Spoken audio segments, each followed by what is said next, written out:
Welcome to my YouTube channel. एक गांव में पंडित रतन प्रसाद रहा करते थे। उनके परिवार में उनकी पत्नी आशा और उनका 10 वर्षीय पुत्र रमन था। रतन प्रसाद का परिवार और वो स्वयं गणेश जी के बहुत बड़े भक्त थे, मगर उनकी आर्थिक स्थिति काफी खराब। एक दिन पंडित रतन प्रसाद मंदिर से घर जा रहे थे कि तभी गांव के मुखिया, जो कि एक क्रूर और बुरे स्वभाव का व्यक्ति था, उनका रास्ता रोक कर खड़ा हो गया। क्या हाल चाल है पंडित जी? सब कुशल मंगल तो है?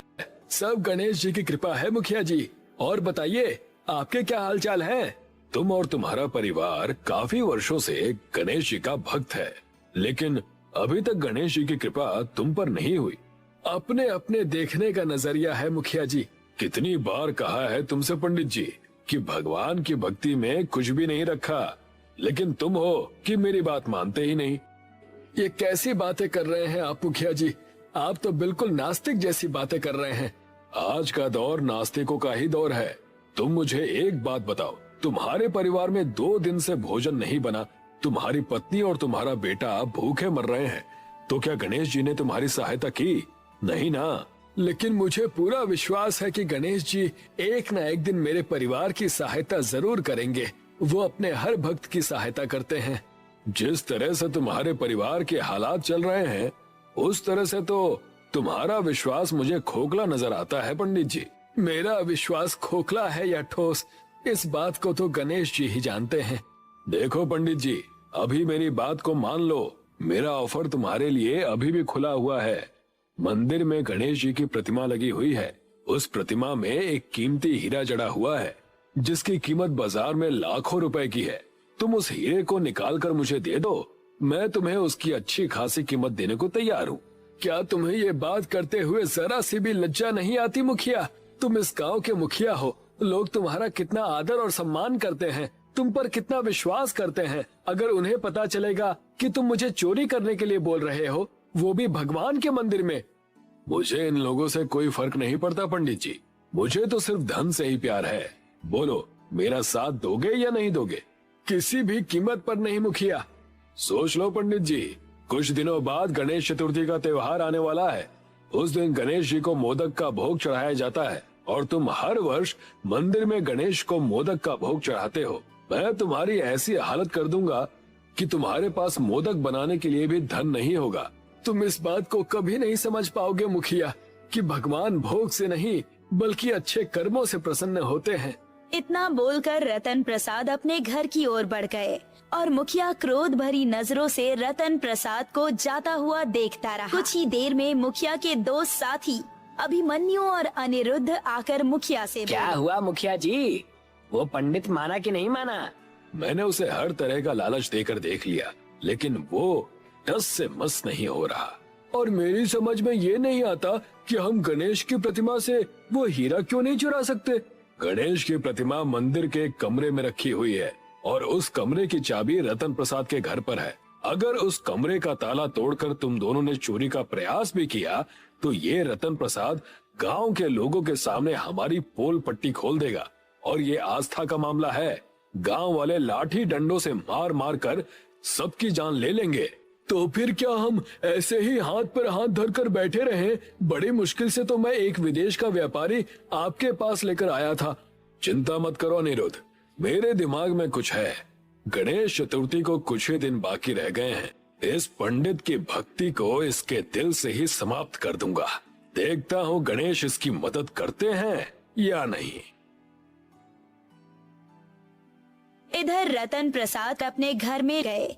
उन्होंने देखा कि उनकी पत्नी और उनके पुत्र गणेश जी की मूर्ति के सामने भक्ति में लीन थे। ये देखकर रतन प्रसाद की आंखों में आंसू आ गए। अपने पति की आंखों में आंसू देख आशा उनके पास आकर बोली, क्या बात है जी, आज आप कुछ परेशान से लग रहे हैं। मैंने इससे पहले आपकी आंखों में आंसू कभी नहीं देखे। अब तुम्हें क्या बताऊं आशा, आजकल जमाना बहुत बदल गया है। मैं कुछ समझी नहीं जी। गांव का मुखिया मिला था और मेरा मजाक उड़ा रहा था। बोल रहा था कि तुम्हारा परिवार गणेश का इतना बड़ा भक्त है, फिर भी 2 दिन से भूखा मर रहा है। गांव के मुखिया को कौन नहीं जानता। आप भी किन किन बातों में आ जाते हैं। गांव के सभी लोग जानते हैं कि मुखिया एक नंबर का क्रूर स्वभाव का व्यक्ति है और कुछ लोग तो ये भी कहते हैं कि वो नास्तिक भी है। वो तो भगवान पर भी विश्वास नहीं करता और जो भगवान पर विश्वास नहीं करता भला वो आपको क्या समझेगा। तुम्हारी इन्हीं बातों से मेरे अंदर शक्ति आ जाती है और मुझ में हालातों से लड़ने के लिए हिम्मत और हौसला आ जाता है। तभी रतन प्रसाद के पास उनका पुत्र रमन दौड़ता हुआ आकर बोला, पिताजी, गणेश चतुर्थी का त्योहार आने वाला है। मैं इस बार गणेश जी को देसी घी और खोए से बनाया हुआ मोदक प्रसाद में चढ़ाऊंगा। रमन की बात सुनकर रतन प्रसाद की आंखों में दोबारा आंसू आ गए। वो अपनी पत्नी की ओर देखकर बोले, मुझे इसी बात की चिंता खाए जा रही है आशा कि हमारी आर्थिक स्थिति इतनी बुरी चल रही है, तो इस बुरी आर्थिक स्थिति में मैं इस वर्ष गणेश चतुर्थी में गणेश जी को मोदक चढ़ा भी पाऊंगा या नहीं। चिंता मत कीजिए जी, तब तक कोई ना कोई इंतजाम हो जाएगा। फिलहाल तुम दोनों 2 दिन से भूखे हो। मंदिर में जो भी प्रसाद आता है उस प्रसाद को मैं और गरीबों में बांट देता हूँ, लेकिन गणेश जी की पता नहीं क्या लीला है कि मेरा ही परिवार भूखा है।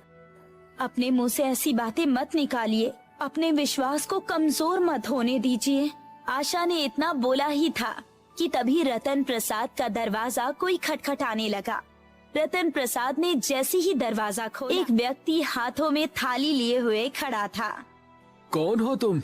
इस गांव के तो नहीं लगते। जी, आपने बिल्कुल सही पहचाना। मैं इस गांव का व्यक्ति नहीं हूँ। क्या है कि मैं सुखिया चाचा का दूर का रिश्तेदार हूँ। सुखिया चाचा ने आज कुछ लोगों की दावत की थी। उन्होंने बहुत सारा भोजन बनवा लिया था, मगर मेहमान आए ही नहीं।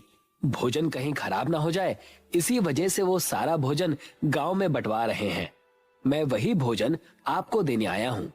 सुखिया चाचा का नाम सुनकर रतन प्रसाद ने वो थाली ले ली, क्योंकि रतन प्रसाद सुखिया चाचा को अच्छी तरह से जानते थे। वो व्यक्ति वहाँ से चला गया। देखा आपने, जरूर गणेश जी ने हमारी सहायता की है। इतना कहकर वो तीनों भोजन करने लगे। भोजन करने के बाद रतन प्रसाद, रमन और आशा गहरी नींद में सो गए। तभी उनके घर में अनिरुद्ध और अभिमन्यु घुस आए। तेरे दिमाग का जवाब नहीं अनिरुद्ध, तूने तो मुखिया की खोपड़ी को भी फेल कर दिया। इस पंडित को तो बिल्कुल भी शक नहीं हुआ कि ये थाली सुखिया ने नहीं बल्कि तूने भिजवाई थी। वैसे तूने भोजन में कहीं जहर तो नहीं मिला दिया? पागल हो गए हो क्या? मैंने इसमें बेहोशी की दवाई मिलाई है। अगर मुखिया की बातों में रहेंगे तो वो हीरा हमें कभी नहीं मिलेगा। चलो जल्दी से मंदिर के कमरे की चाबी ढूंढते हैं। ये रही चाबी। देर मत कर, आज रात उस गणेश की प्रतिमा से वो हीरा निकाल लेते हैं। इतना कहकर वो दोनों वहाँ से चले गए और चुपके से मंदिर के अंदर प्रवेश कर गए। अनिरुद्ध और अभिमन्यु ने बड़ी चालाकी से कमरे का ताला खोल दिया और गणेश की प्रतिमा के सामने खड़े हो गए। वो हीरा गणेश की प्रतिमा में अंधेरे में चमक रहा था। अनिरुद्ध और अभिमन्यु ने उस हीरे को निकालने का बहुत प्रयास किया, मगर लाख कोशिश करने के बाद भी वो हीरा नहीं निकला। अरे यार, ये हीरा तो निकल ही नहीं रहा, अब क्या करें? चिंता मत कर, ये गणेश की प्रतिमा इतनी बड़ी और इतनी भारी भी नहीं है। एक काम करते हैं, इस प्रतिमा को अपने साथ ले जाते हैं। और जब गांव वालों को पता लगेगा तब? अरे गांव वाले तो यही जानते हैं ना कि चाबी तो पंडित के हाथ में है, आरोप उसी के ऊपर लगेगा। वो दोनों गणेश जी की प्रतिमा को मंदिर से उठाकर मुखिया के घर पर ले। मुखिया गणेश के प्रतिमा को देखकर बुरी तरह से चौंक गया। ये क्या किया तुम दोनों ने? मुझसे पूछे बगैर ये सब करने की क्या जरूरत थी? अरे वो सब छोड़िए मुखिया जी, इस प्रतिमा के हीरे को निकालने का प्रयास कीजिए। हीरे को देखकर मुखिया सब कुछ भूल गया और वो तीनों हीरे को निकालने का प्रयास करने लगे। और प्रयास करते करते ही वो तीनों कब गहरी नींद में सो गए, उन्हें पता ही नहीं चला। अगली सुबह जब उनकी आँख खुली तो गणेश जी की प्रतिमा वहाँ से गायब थी। गणेश की प्रतिमा कहाँ गई? मुझे क्या पता कहाँ गई। मुझे तो ये भी नहीं समझ में आ रहा कि हम तीनों को नींद कैसे आ गई। अरे तो जाकर पता करो कि मूर्ति कहाँ गई। कहीं ऐसा ना हो कि गांव वालों को पता लग गया हो। अगर ऐसा हुआ तो तुम्हें अंदाजा भी नहीं है कि हम तीनों के साथ ये गांव वाले क्या करेंगे। मुखिया की बात सुनकर अभिमन्यु और अनिरुद्ध पूरे गांव में चक्कर लगाने लगे। तभी उन दोनों की नजर रतन प्रसाद पर पड़ी। वो दोनों रतन प्रसाद के पास पहुंचकर बोले, कहाँ से आ रहे हैं पंडित जी? गणेश चतुर्थी कल है ना, तो गणेश की प्रतिमा की साफ सफाई कर रहा था। रतन प्रसाद की बात सुनकर अभिमन्यु पूरी तरह से चौंक कर अनिरुद्ध की ओर देखने लगा। मजाक कर रहे हैं क्या? अरे मजाक क्यों करूँगा। वो दोनों चुपचाप वहाँ से चले गए और मुखिया के सामने आकर खड़े हो गए। क्या हुआ, कुछ पता चला? अभिमन्यु और अनिरुद्ध ने सारी घटना मुखिया को बताई। जरूर ये सब कुछ रतन प्रसाद का किया धरा होगा। जाओ जाकर आज रात रतन प्रसाद के घर से सारा सामान चोरी करके ले आओ। देखता हूँ कि सुबह गणेश की प्रतिमा के सामने मोदक का प्रसाद कहाँ से चढ़ाएगा।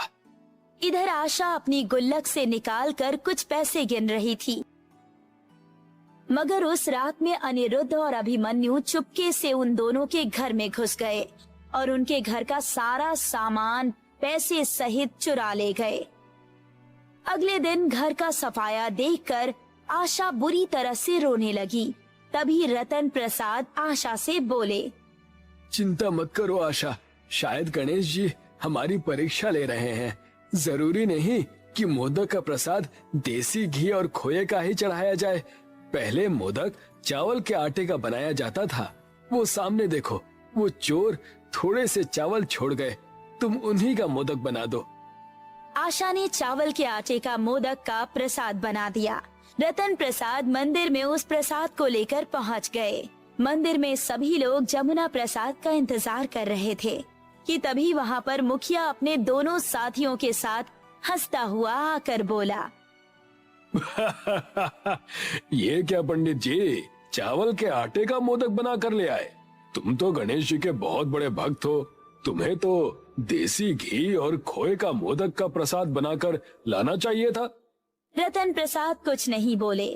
उन्होंने वही भोग गणेश जी को चढ़ा दिया, मगर अगले ही पल उस प्रसाद के ऊपर सफेद रंग की किरणें फूटने लगी और देखते ही देखते वो मोदक का प्रसाद हीरे के मोदक में परिवर्तित हो गया। इस चमत्कार को देखकर मंदिर में मौजूद सभी लोगों की आंखें हैरत से फटी की फटी रह गई। कुछ ही क्षणों में उस गणेश जी की प्रतिमा से सफेद रंग की किरणें फूटने लगी और वो गणेश जी की प्रतिमा गणेश जी में परिवर्तित हो गई। लोगों के सामने साक्षात गणेश जी खड़े हुए थे, जो मुस्कुराते हुए रतन प्रसाद को देखकर बोले, तुम वाकई में मेरे सच्चे भक्त हो रतन प्रसाद। तुमने उचित कहा था, मैं अच्छे कर्मों से ही प्रसन्न होता हूँ। मैंने तुम्हारा भोग स्वीकार कर लिया है और मेरी तरफ से ये हीरे के मोदक तुम्हारे परिवार के लिए छोटी सी भेंट है। इतना कहकर गणेश जी ने क्रोध भरी नजरों से मुखिया, अनिरुद्ध और अभिमन्यु की ओर देखकर कहा, चमत्कार को देखकर भी तुम अपने अंधविश्वास पर कायम रहे। मुझे माफ कर दीजिए गणेश जी। आज गणेश चतुर्थी है, इसीलिए मैं तुम्हें क्षमा करता हूँ, पर ध्यान रखना आगे से कोई भी गलती मत करना। गणेश जी वहाँ से गायब हो गए और दोबारा प्रतिमा में परिवर्तित हो गए। उस दिन के बाद मुखिया, अभिमन्यु और अनिरुद्ध पूरी तरह से सुधर गए। हमारे चैनल को सब्सक्राइब करो, लाइक करो और कमेंट करो।